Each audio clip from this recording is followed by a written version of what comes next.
And yes, ladies and gentlemen, about 13. Somebody said a while ago, I think it was Tracy, said that the bad luck. Number 13 was a thing of bad luck. But it's a nice guess. If 13 is bad luck, I can't really figure out though. Yeah, well, I feel as though 13 is a lucky number for us because we hit the jackpot in terms room. of guess. Welcome to the boiler room, round 13. We ain't saying part 13, round 13. It's supposed to be an unlucky number. Ding, ding, ding. Let me open out. This is gonna be a heavyweight boxing match, Adrian. Who are the hosts, Ladies Adrian? and gentlemen, in the boiler room tonight, we have the station manager of the Starcom network of stations. You know him from Down to Brass Tacks, Mr. Boy. David Ellis. You hear the voice, now you get to see the face and feel the vibe between far right and green in the boiler room. Let me say something. I know because he out the picture that I see in the big spread that is going. Now you know which one is David Ellis. I wonder which one is Mr. Ellis here though.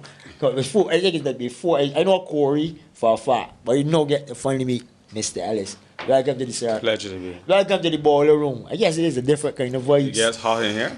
Well, we got AC, so if it get too hot for you, we can turn up the AC. But I don't feel in my heart after hearing you for so many years on the radio that we could bring the heat that. We can't say that you probably never face it, Mr. Ellis. I don't know. There's always a surprise out there. But you as a man that known for fire too, because I quite often hear you say come out to Barbados, listening to you on brass that's you don't hold punches. He would fool you though, you know. He comes in very quiet and sedate and calm. He got that sharp mentality. I heard some interactions from brass stats where the fire come out. What's bringing out that fire, Mr. Ellis? Well, I don't think it came out of brass tacks. I believe it came out of my interviewing technique. I've done a lot of interviews over the years, but a lot of those that are on-the-spot interviews. And it is only because a lot of people today who seem to run away from it, but I'm not afraid to ask the question that I believe people have on their minds. And I have learned to do enough of my own research when I'm in that kind of setting to be able to defend myself. And I think that's where it emanates from, more so than brass tacks. Brass tacks is relatively mild in comparison to that. I go back to the days when we had leaders who were prepared to be put on the spot, prepared to be quizzed, and were prepared to ask you to justify the position that you took when you were interviewing them. So if you suggested to them that they were inconsistent in a position that they held, then you had to be able to prove that. And I believe that's part of what you see coming to brass tacks as well. But that is where the fire comes from. And it remains a very critical part of my makeup as a media practitioner. So I mean I think I heard you spar off already with Mark Williams. That's one of the ones I could remember. Mark Williams is one. I heard you spar off with Dennis Kelman already, and like them is two that come to mind right now. But I heard quite a few. I mean with other callers that no name callers. We also got a guy from Black Rock. Like he's calling all the time about the BLP, I think about the party, this party doing this, and he party do this and that. I mean, you was always be like, you was fine tuning. You don't want me that rough cut. You was make sure, like, yo, if you speaking about this, you got to know down the line. You can't just come up, Mr. Ellis, with any just or shenanigans. You got to come real. In the 1980s, Prime Minister Tom Adams ruled the roost here in Barbados. People were very afraid of Tom Adams. Yeah, you remember that. And I had to interview him on a number of occasions. I used to do a program called Point at Issue. It was a weekly program, and it meant that we sought to deal with the issues on a weekly basis. And he was always game for explaining government's position. But there were many people, even media practitioners, who didn't want to go up against Tom Adams. I did. As a young journalist, that's where I believe people started to pay attention to my presence as a practitioner. And it was simply because professionally, that's what was expected, that you were going to do the research, put the person in a position to respond. If they appear to be inconsistent, then you would point that out. One of the significant things that happened in that period is that the Prime Minister invited me to do an interview with him, though I worked at Starcom. He invited me to come to CBC to do the interview. Now, that was particularly challenging because I had to establish that I was nobody's lackey, that I was not being brought here to do no snow job for you, that I was a professional. And I'm going to put to you the questions that I discern the public want some answers to. But Tom Adams has a reputation for being, I don't want to use the wrong word, but having a mean streak with people who are on his bad side. Did you ever find that he took offense, or did you get on his bad side, or did he respect you for what you were doing? I got the impression that he respected me for how I did my job. And but it was possible to get on anybody's bad side. I remember before that, colleagues of mine, older people in the profession, they had clashes with Errol Barrow on TV. I do believe that one of them actually walked out of a session because this was the era where A politician knows journalists used to go to a political meeting and they would hear their names being called on the political platform because the whole idea was to name and shame. And don't believe for 1 minute that that can happen again. So you mean Trump is not the first one? No, of course So your not. name get called on the political platform as well? Not in a derogatory way. Okay. At least not yet. But it is always possible. It's always possible, You know, yeah. you live with that reality. Yeah. Okay? And today, you know, people can be pretty vicious because it's about defending your own territory. And sometimes you have to appreciate that that goes with it. Because, I mean, like, sometimes you hear, like, one very, very good way you can remember is Mr. Kelman and Mark Williams had an exchange, I think it was last week, on the radio. And Corey was the moderator that day, I think it was. And, you know, it was a back and forth, like, well, Mark Williams said, like, yo, you didn't do so, and so you said it was going to have this and that in St. Lucie, and you didn't have it. So, like, exactly, like, man, he called up, yeah, you think you were going to hand me like a blue Peter shirt? Now, to me, I mean, like, what I really got to do with the conversation was really like, yo, show and tell. I believe in showing and telling. I ain't going to sit down here and say, well, oh, I talked to Mr. Ellis, and when the people see the video, it's something totally different. I believe that when they see something, it's supposed to be that way and no other way about it. That is my thing.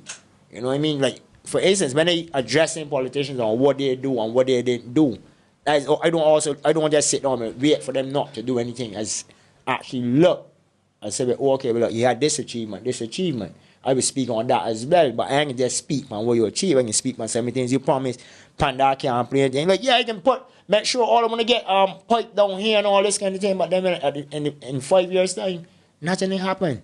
So it was just a fake promise to me. So a fake news, like you say, for instance, Trump ain't no comment with the fake news thing. Like, fake news about here for a long, long time. From the days of the Burton Hines, Sybil Leacock days, when I was a little boy in Spokestone.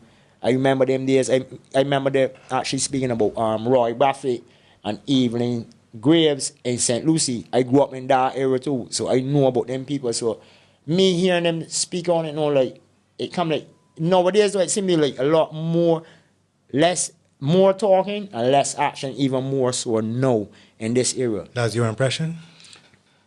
I don't think that politicians have changed much from what they used to be. Same shirts. Because that is the nature of the beast. You go into a political party, but then you are not a dominant figure in the party. You have to go with the majority, sometimes against your own conscience, many times against your own conscience. So we have been misled to expect a lot more from politicians than many of them offer. Now, that doesn't mean that there are not politicians who have done well. I mean, I could speak about people on both sides of the political fence in this country that left politics, and you can respect them as politicians and as human beings who clearly made an effort to improve the lives of people. But unfortunately, politics carries a stigma. People see it as a profession where people who now are relatively weak financially will become involved because there are opportunities to get a pension, and in some instances to get even more than that, you know. And a lot of work has to be done in trying to restore people's confidence. Now, you know that in the last general election, the night of the election, I declared that I didn't vote. And one of my colleagues took me to task right there and then. On air? Yes. That a number of people were upset because I said publicly that I did not vote on that occasion. I must tell you that I don't have any regrets. Because So there was a reason. yeah, because I didn't think that what I was being offered was attractive enough.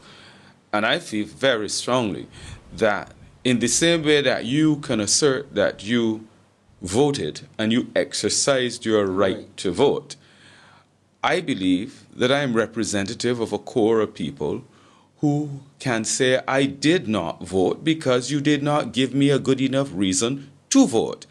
And you cannot come to me and say that I must vote largely because people died for my right to vote. You have to convince me why I should vote for you. They died for your right to vote, not for your obligation to vote. Yeah. But so then you know they got these other forces. So they say, well, you know, when something happened, because you didn't vote, you ain't got to say it. What, like that's always get to me in my head. Like, what do you mean? So that means automatically because they didn't vote, I mean they left the country and I don't see what's going on in the world. Just pay VAT though.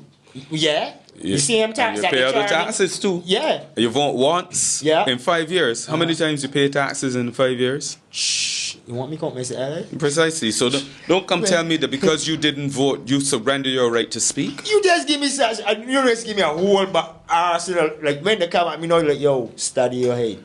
It's certain things that people can tell you, but they really ain't got no significant meaning when you really look at it. But they need to, look, if 40% of the people in a country refuse to vote, the onus is on those who are trying to mobilize to tap into what it is that those 40% of the people want. But, so here's my issue, right? You say that. But if I am somebody who is running for office, 40% of the electorate does not vote, right? If things are, the political culture in Barbados is as you say it is, I don't really care. Whether they vote or not? Whether those 40 vote or not, the 60 that vote, I want 31% of them. But the problem is that you don't have a guarantee when it comes to exactly who's going to vote for you. So you need to spread your net as wide as possible so that you take into consideration some of that 40% there and trying to convince them. Spread your net or spread your iPads and your cash? Well, it used to be spread your corned beef. And, it used to, and biscuits and stuff like that. But that's another dimension to the challenge that we face in these countries now. I mean, there are some of us who believe very strongly that it is systemic failure, that we've inherited systems that have not worked as well for us, that we have had a lot of talk about the Westminster system, but remember their system in England is one that is driven by conventions. We are driven by a written constitution. They have an unwritten constitution. And our well-trained minds, those who have been exposed to political science and law, will always tell you that you have to go by the letter of the law, not the spirit of the law. It's a different matter altogether. What ideally you're looking for is a combination of the two. But if you get a situation where somebody is in Parliament and they are accused of doing the wrong thing, conducting themselves in a manner that is less than acceptable, what you have is that you, as long as they don't appear to cross the line where an illegality can be clearly established, or even if an illegality might have occurred, you can still find the troops rallying around them in such a way that they are protected. And they are going to look at the letter of the law specifically to say to you, well, this is good reason why this man is not to be touched. Has nothing to do with the impact of his behavior on the rest of the population. That's what I have seen in the region generally, and here in Barbados in particular. So the question really is, how much systemic change do we really need to push for? What are some of the areas that cry out for meaningful change? How much of the people's voice do you really hear? They talk about brass tacks. Brass tacks, I must say to you, has become a most important forum for people expressing their opinions. Now, I have to deal with people who will say to me, it's the same 10 voices or something like that. Mm-hmm. It really isn't 10. It could be about 20 or so. Yeah, I know. All right? But regulars. It's the same voices that you are hearing on a regular basis. That may be true, that there is this frequency with which you hear them. But they are also speaking on behalf of some people in this country who are very timid. I don't want to come on the Who say, I don't want nobody to hear my voice. Right, I won't get victimized. All right, I might get victimized, right, and that sort true. of thing. All right? And they play that role. I am not a caller, I'm a moderator. Mm-hmm. But what happens is that I too have people calling me, telling me, well, I want you to say this and that for me because, I'm working during the day and that sort of thing. Maybe some of them are. But some of them just don't want to be identified in that way. But when you look at I think you all use the WhatsApp as well now, and the chat, and the emails, because as often here, you don't hear the person's voice, but you actually hear them writing it. You can't read through. I actually was on Brass that Sunday, and the chat was going. Like you can't read half of the things, and it'd be so much different people in there. So you hear 20 voices on the radio. But behind the scenes is a lot more people. There's other voices that you do not even hear about. This is the age of new media, so a lot of Bajans are not on the radio, but they're on social media. They're on WhatsApp, they're on Instagram, they're on Facebook. And it's how are we going to use those tools to help strengthen democracy? Because at the end of the day, that's really where we're going here. Here's my issue. And it's something that I've noticed over the years listening to you on Brass Tacks. And what you said just now is something I've heard you say before. This is the nature of the beast. This is how politics in Barbados is run. But sometimes I hear a resignation in your tone, like, man, we can't do nothing about it, that's just how it is. Is that how you feel? It depends upon what we're talking about. I don't think that, generally speaking, I've given up. I may give up for a particular period because all that I have been seeing and hearing suggests that we are not getting the kind of response that is required. And that means that more Barbadians must become involved in a process of asking for change and agitating for that change in a positive way. And I don't think that Barbadians are reflecting that kind of spirit. I have a view of how we operate that is not very flattering as a people. We don't necessarily go there and protest in the streets and that sort of thing. More laid back. But we protest in different ways. Yeah. I remember one time I actually told a guy, I had a radio show on Slam, and the guy I was telling him, yo, people really got to get out there and really protest and let these people know that they stand for something. The man was like, yo, what protest gonna do? So right then and there, he gave up. He's one that you can't look to be in a protest out there if you're having a march. But a lot of these things is seen to, if you look at what happened recently with the young young Muslim kid, he didn't do, like, it was not as how he, if you listen to his speech, it wasn't political, it was a people thing. But it turned it political so quick, and it changed the whole, whatever he said on that stage that night, become like, yeah, he found his a beast, so that we went there, they invite you up there to talk. Yeah, he ain't supposed to be up there, the child care board got to get involved. I was like, how it went from he just making a speech to being abused and all this thing going on this thing, and I didn't really see it that way. I don't, other people that you got to remember, I see through my own eyes. I don't see through other people's eyes, so other people can always. If you were a politician, wouldn't you do that? Invite him on. No, if you were a politician, wouldn't you characterize? On the opposing you want to side. characterize the speech in that way, Yeah. so that you could eliminate its impact, because that's the nature of the beast. If you were a politician, you would do it? Possibly. Every angle that you could get. Because the truth of the matter is that if you become involved in something, you want to be the best at what you can do. And being an that's not being the best. And being, well, in your judgment. Your best might not be their But best. that's in your judgment. Yeah. All right? That's want to win. Want to win and want to be the best are two different things. In politics, go back to that particular notion which says that politics is all about winning and holding power.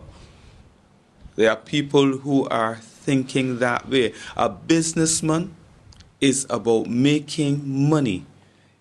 A businessman is not there to lose money. And people, a doctor is to save lives, you know. Or maybe. You're a doctor, politic. Not necessarily, but I understand what you're You saying. see, so they bring to the profession a certain set of values and approaches that there are some exceptions to that rule. People who will turn their back and say, I'm done with that. If this is what you're asking me to do, then I am not doing it. But what you're saying is so final. That is how politics is. I think so. You think that's how it has to be? But what it has to be, what it ought to be, and what it is, may be two different things. What is it that I want from a politician today? I don't want anything from a politician in my hands. I'm not even so caught up in the building of roads and all of that. What I'm more concerned about is the building of a relationship and a rapport. I mean, I know of scenarios where you can't have a proper rapport with a politician, some of them, because they seem to be afraid of that kind of interaction. You want honesty, you want transparency, you want accountability. You want to be sure that you don't have procurement issues in your country that make you wonder how fair and reasonable it is, so that that the very issues that we discuss as it relates to the drift in the society, the value system and stuff, it is not just about the money, how much money we make, how many buildings we erect, but it is to ensure that we recognize that when we buy buses, if we don't have the right value system, those buses are going to be destroyed by young people and older people too, who believe that that's the state's money, that's my money. The more you tax people, the more some of them say, okay, but that is my money. I can steal from the government, I can lick up the government stuff because that's taxpayers' money.